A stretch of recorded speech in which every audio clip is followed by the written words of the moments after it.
Hey guys, in this video I am sharing with you our new morning routine now that we have little Leo. So my day usually starts around 6:30. I get up before everyone else and I shower and I get myself together, and then I go in and wake Addie and help her get dressed, and then we head downstairs and I make her some breakfast. We usually make the kids' lunches the night before, but she wanted to take a bagel to school with butter. So I ended up making her bagel the morning of, that way it would hopefully stay a little bit warm. So I'm just packing her lunch.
While I get Leo already in the car seat, Louie usually goes up and wakes Bentley up and gets him into the car for me, which is a huge help.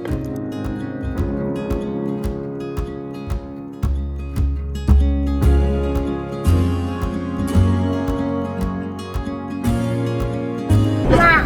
What? Papa, go away. You tell Baba, go away. Papa, go away. Go away. Mama. Like the ice monster? The snow monster? Just dropped Louie and Addie off at school. I have the other two in the back. Bentley is watching Olaf, also known as Frozen.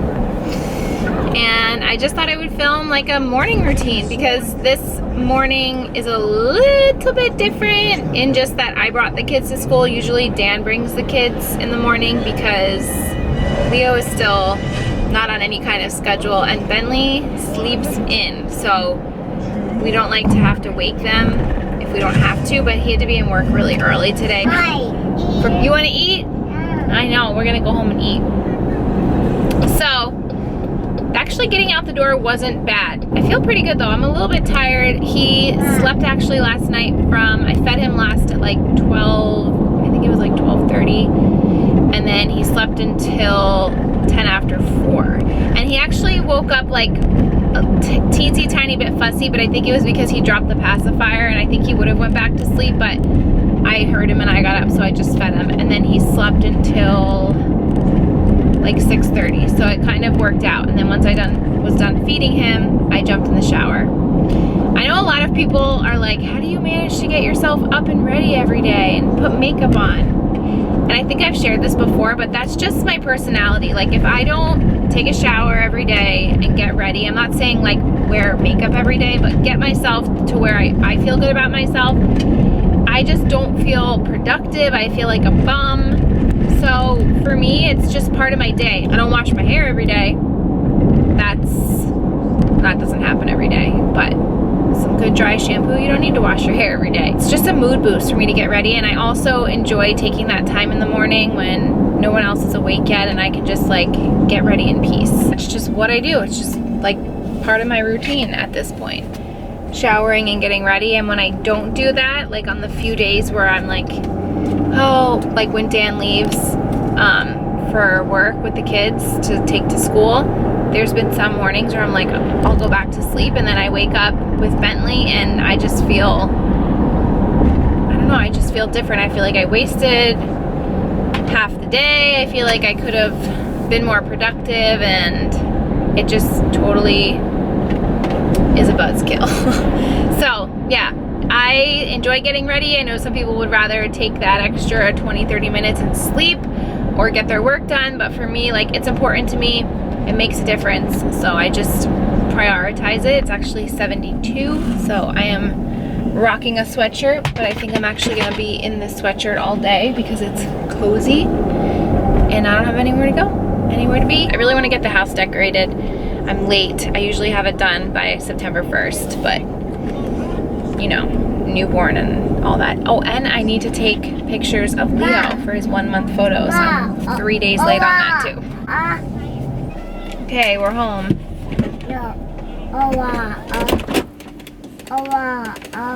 What? We're all done with Olaf for now. All right, you ready to go inside? No. No. What? You want to bring those inside? Yeah. The DVDs? Yeah. Okay.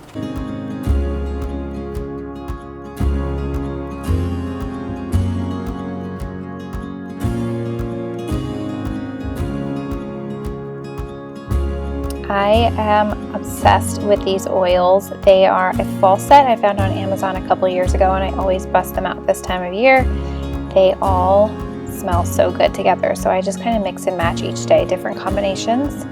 But after I got my diffuser going, I start getting breakfast together. Bentley had asked for chocolate milk. Sometimes he likes chocolate milk, sometimes he likes regular, but this morning he asked for some chocolate milk, so that's what we're gonna do. And from here, I'm gonna make breakfast. We have different breakfasts every day, but this is usually my go-to. These Kodiak waffles, we go through boxes and boxes of them, and I usually will put away all the dishes and stuff while that's toasting.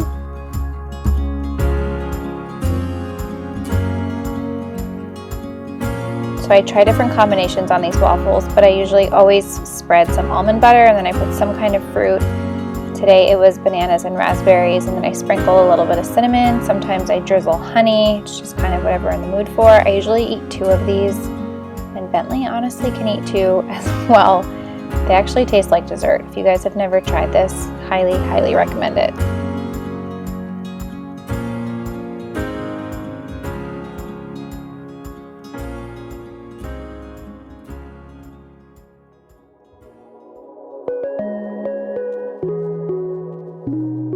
While we were eating, Leo was getting a little fussy, so I quick finished mine and then I picked him up to nurse him.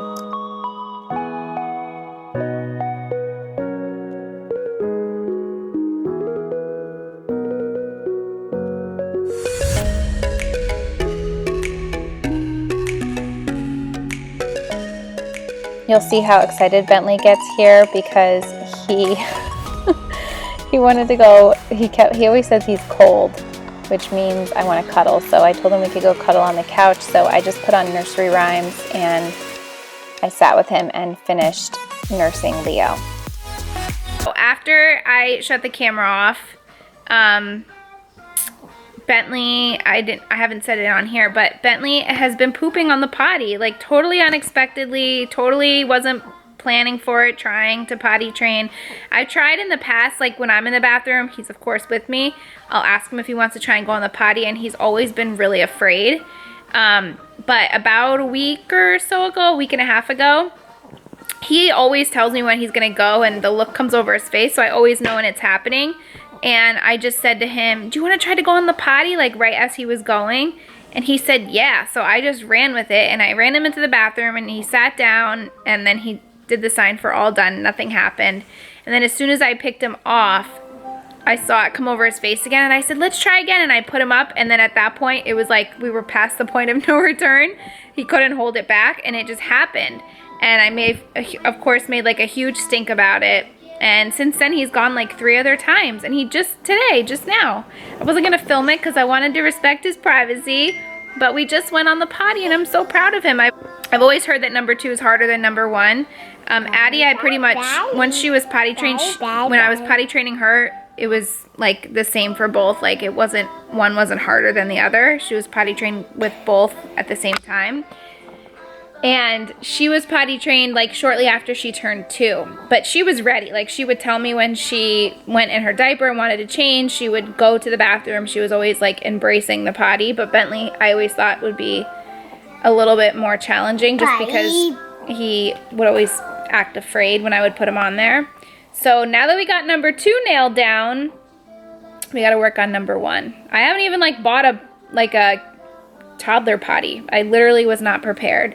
And I was sharing on Instagram the other day, like, as much as it's great to have them potty train, like, I feel like the things that they don't tell you is how hard it is once you are potty training and once they're, like, newly potty trained. Because I remember with Addie, like, obviously they're too little to hold it or, like, know their muscles. And so when they say they have to go, you have to, like, get them to the potty immediately. And I remember a few occasions with her, like I was in Staples one time, she told me she had to go, and I like pretty much ran to the front, asked where the bathroom was, dropped everything and ran her. And then I was so skeeved about the public toilet. And then after that I learned my lesson, and I started taking the little portable potty with me. Not the potty, but like the seat. And then another time we were in Chipotle and she had to go, but I had the seat with me. And when I shared that on Instagram, a bunch of people sent me I think it's called the Oxatot. I'm actually going to order it on Amazon. It's a portable potty that has like bags, or it can go over an actual potty. So I'm going to get that just to keep in the car. Because that was the other thing too. Like when you're in the car and you're like on a road trip or driving and they have to go, the panic of like finding a bathroom and pulling over. So I used to like just put pull-ups on her in the beginning stages. So I haven't been like rushing it, especially with this little guy. There was actually a day 2 days ago where I was nursing him and Bentley came over and said, Mom, like he was gonna go, and I obviously like couldn't run up. I didn't want to pull Leo off because he would have been screaming. So I said, it's okay, bud, just go in your diaper. And I felt so bad. So yeah, that happened. And then I've just been sitting here nursing him, and he fell asleep as usual. He's snoring. Ma. So sweet. What, bud? Baby. Baby. Let's show them what you were doing. So Bentley's been in the playroom playing, and he found Addie's little like Melissa and Doug wooden magnetic dress-up thing, and he's been literally playing with this for the last 20 minutes. So I went on Amazon just now and ordered him the set that's like a police officer, a fireman, for little boys. Although he does love the princesses based on the fact that his sister is obsessed with them. So I have a little set for him coming. I always see these though at like TJ Maxx, Marshalls, and they're really fun. And like I said, they've been keeping him pretty busy. So I don't know. I think we don't really have much else to do today. I do want to I have some errands to run, just like random things. I have to go to the post office. Oh, they came off. I'm sorry. Post office, and then I need to stop. I have a trunk full of stuff for donation. I have a bunch of like sheets and towels that I'm going to drop off at the local animal shelter, and then I also have a bunch of my old Stella and Dot tops that are no longer being sold, and suits, like blazers, suit jackets from when I was working that I want to take to Dress for Success. I'm pretty sure there's an office somewhere near here, maybe like 20 minutes away. I really wanted to do that today, so depending on what time Dan gets home from work, I might run out and take care of that stuff, because at this point we're like starting soccer and we have chairs and the double stroller, and I need to clear out my trunk. But other than that, we're just hanging low today. I think I'm going to end this morning routine here. This is pretty much our morning.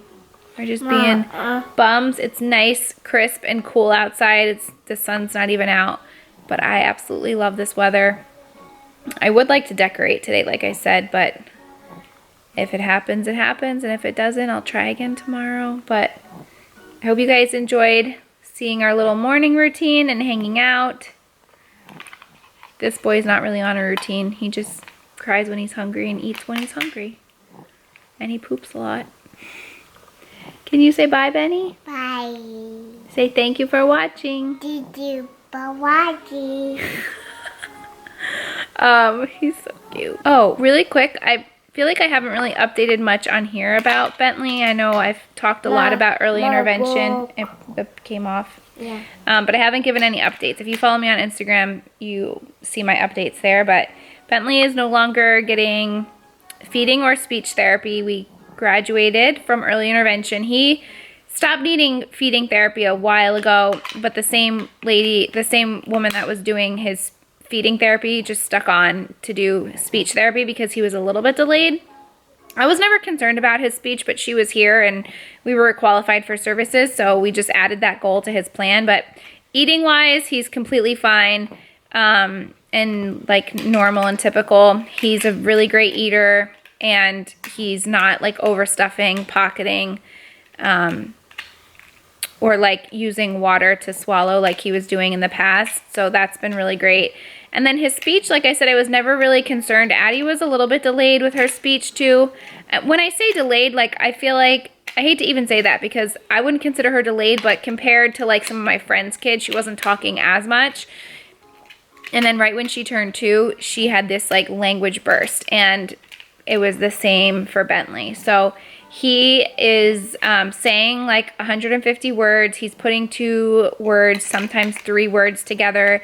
He's doing a lot of like nouns and verbs together, like I go, I play.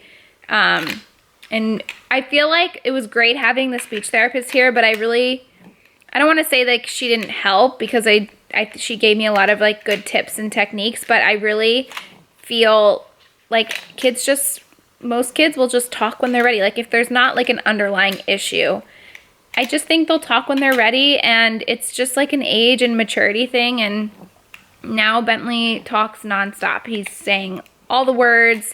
I don't have to really prompt him to say things anymore. He tries to say a lot of words. It's a little frustrating for him at times because I don't always understand what he's trying to say or ask for. He still does use sign language for certain things, but for other things he traded the sign language in for the actual word. So I think as a mom, you know your kids and best, and I just don't feel like there was ever a concern or a need. And if I wasn't getting him feeding therapy, I don't think that I would have gotten him speech therapy, because I really, like I said, was never concerned. But early intervention, at least in Pennsylvania, is a free service that's provided by your county, and they come to your house, so I wasn't going to deny services. But just like a thing to tell you guys, like just go with your gut. I feel like you know your kids best, and if you have concerns, bring it up to your pediatrician. And I always mention this because it's something that I feel like a lot of parents don't consider, and I learned this when I was working with a lot of the pediatricians in the pediatric rehab that I used to work at. If you think about it, you go for well checks with your kids. I mean, in the first year, you're going like every month or 2 months. But after that, you're only going like once a year. And even when you go within that first year, the doctor's in with you for maybe 5 minutes, maybe 10.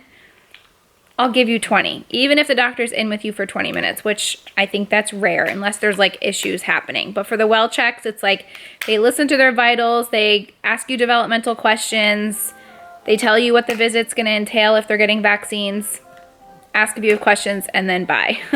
The nurse comes in and does the vaccine. So I feel like even the nurse is with you in your appointment even more. So point being, for those developmental questions, if you are not sharing concerns with your doctor and you're answering all the questions, but there's maybe like an underlying concern in your head, or maybe the answer isn't always yes or no, but sometimes maybe, your doctor's not a mind reader, and he's not going to know to like further investigate. A big thing that we used to encourage doctors to refer for physical therapy for little ones is for if they were toe walkers, like if they would walk on their toes.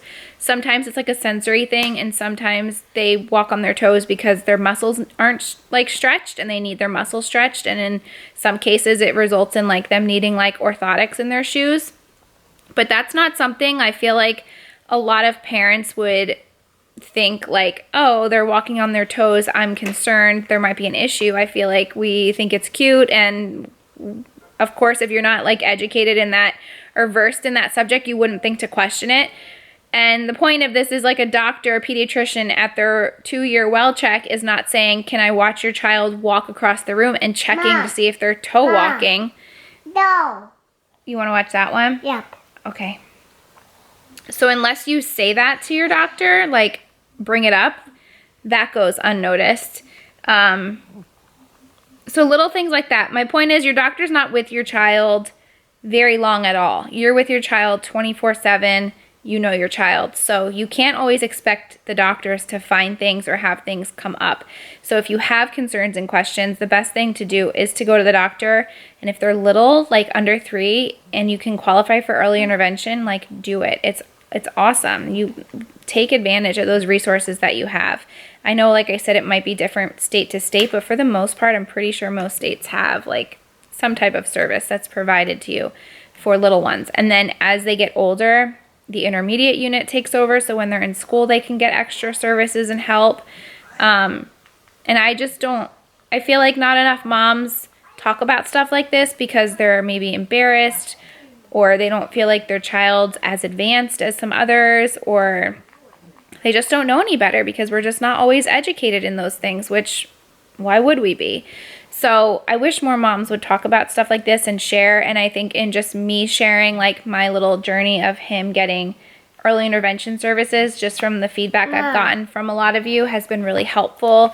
And just with this stuff with Addie, like nobody's going to advocate for your child more than you. So be your child's advocate. Don't feel like you are offending a doctor by questioning them.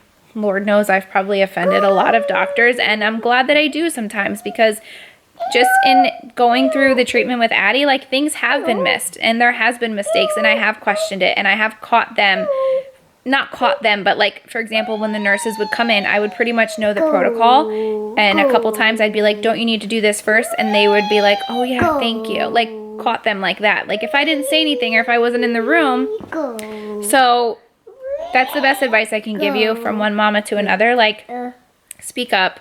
It's your kid. Like, I don't care if I'm offending you, if I'm questioning you when it comes to the safety and like the well-being of my child. Maybe that makes me a biatch, but just makes me a real mom. And I'll do anything for my kids. So, and I know all of us would. So just wanted to share that. Turned into like a sidebar, but I just wanted to update you on this little one, that he's not getting early intervention anymore. But overall, it was a really great experience, and we are talking a lot. Bentley, can you tell everybody what your name is?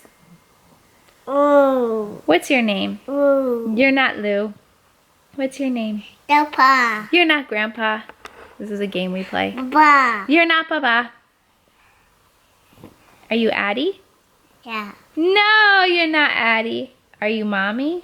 Yeah. No, you're not Mommy. Are you Leo? Yeah. No. What's your name? Say Bentley. Betty. Benty. You're so cute.